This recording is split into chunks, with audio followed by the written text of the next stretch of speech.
Hi everyone, welcome to my YouTube channel. I am Naina. In today's video, I'm going to talk about a very sensitive topic.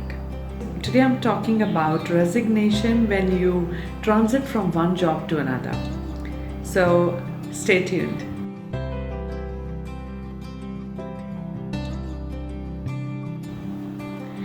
So we'll categorize this interesting topic in three different areas.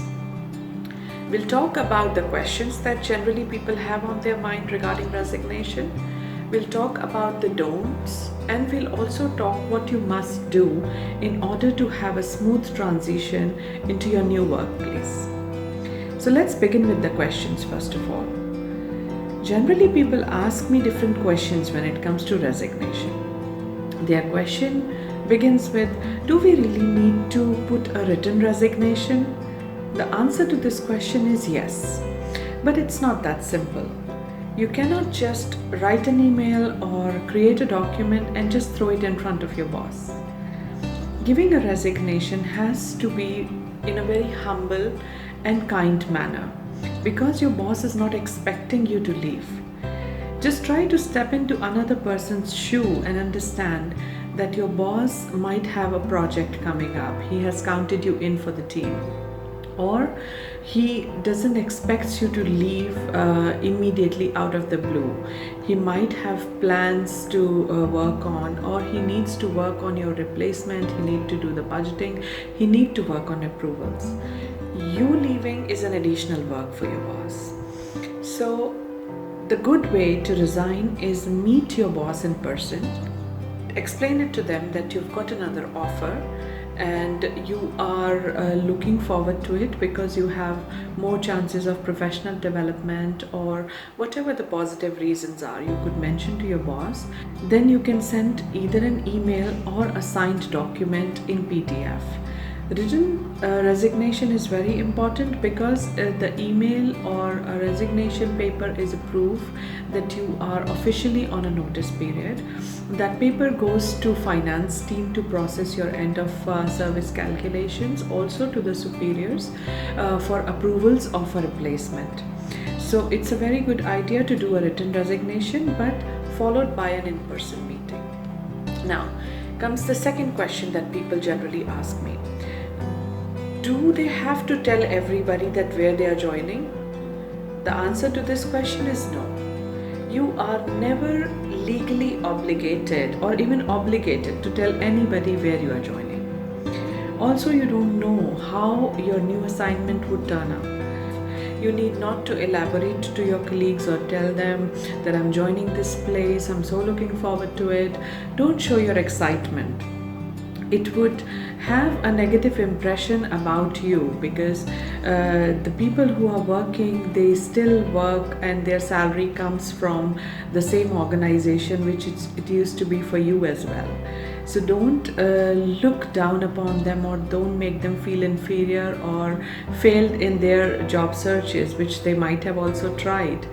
So keep it to yourself. You don't have an obligation even to tell your boss that where you're joining. But explain your resignation to your colleagues. Also, there could be a scenario that your boss or your superiors might tell you to keep it confidential. You can keep it confidential, but for a week or 10 days if you have a longer notice period. If you are planning to serve a notice period of, for example, 2 weeks, keep it to yourself for a week, and after a while tell your colleagues. They have the right to know. They work with you as a team and they might be looking forward for your advice or working something together. So it's always a good idea to tell them that you would not be there for a long time to work with them on a certain thing. Instead, it gives you a chance to complete anything that you could do within that duration of time. If you have any project which is pending or any meetings you need to do to hand over the tasks, it's always better to tell your colleagues and keep them informed that you will be leaving. Lastly, the most common question. A lot of people ask me, do we have to serve notice period? So notice period totally depends on your company's policy. Most of people know well in advance when they sign the contract what is their notice period if they leave. So probation and notice period is specified by most of the organization. If you're working for an organization which is a family-run business or a small organization, they have not told you anything about the notice period at the time of joining, take it as standard 2 weeks. 2 weeks is a good enough time to give them a notice and leave. Though it varies on different organizations, some people have some precious positions like senior level, which they give a longer notice period. So it totally depends on your employer, what your notice period would be and how much you would serve. But if it's totally depending on you, you could serve a 2 weeks notice. It might be a chance that you go to your boss and tell your boss that I've got an offer and I want to leave. They may tell you to leave immediately. It comes as a shock to many people, but from employer's perspective, they don't want the employee morale to go down.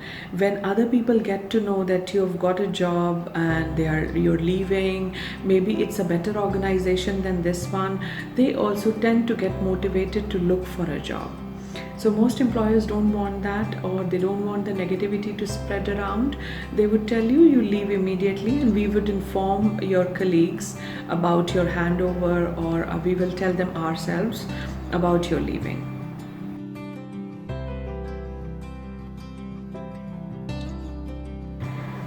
Now we'll talk about the do's of submitting a resignation.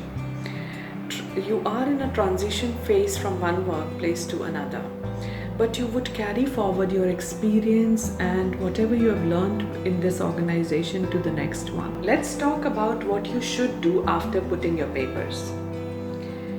So transition is not that simple.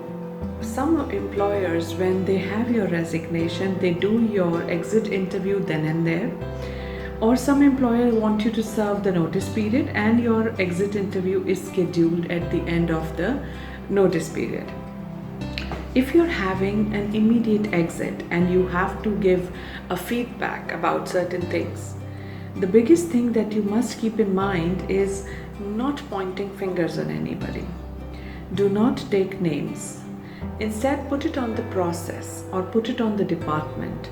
You never know where you'll meet your ex-colleagues. Take exit interviews as opportunity to highlight any discrepancies in the system. That too, if you are asked. Don't throw up anything negative in front of your interviewer. It doesn't give a good impression. If you start to badmouth your colleagues so much, your boss or whosoever is doing your interview will be thankful, oh, such a bitter person was amongst us. Give it a thought and don't be negative. Instead, humbly and politely highlight any discrepancies in the process. For example, if you've had a difficult experience dealing with HR, you could always mention that this process could be improved in my suggestion. And that's about it. You would never say, I went to this person did this to me, it was not right, that's how I don't like it. It's really a wrong way to quote things. Now, you don't have to ever leave in bad terms with anybody. No matter what your notice period is, take it as an opportunity to be kind and create an impression, because people would always remember the kind of person they have worked with. So you don't have to be bad about anybody. In fact, at the most, never find faults or never mention the faults about people to your colleagues or your boss. If you have any ongoing project, if you could extend help in any way, do so. Always ask your boss, is there anything that you want me to complete before I leave? For example, whenever I used to leave any organization, I used to always offer a help in finding my replacement. Being a recruiter, I always had so many resumes in my database, so it was a cakewalk for me. But I have always given my replacements and always have left in good terms with my bosses. So it's certainly a good idea to build a rapport with your ex-organizations and your ex-colleagues. Now, last thing, Last thing is a goodbye email. Most of the people leave very quietly. I suggest you here to draft a nice email and keep it in your inbox till the day you leave. It's a very good idea to send a goodbye email showing gratitude, showing how much you have learned. No experience is a waste. We always learn something even from the most toxic work cultures. They make us mature, they make us grow, they make us more resilient.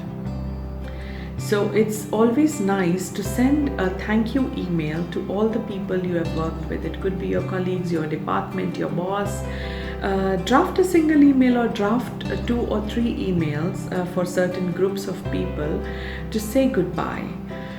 I hope you found the transition to be very easy. If you are going to join somewhere else, I wish you all the very best. Do let me know how did you found today's video. Do check the links in the description if you are on a job search journey already. Let me know the feedback. I really look forward to listen from you. Do share your comments on how you are finding my video. Thank you for watching.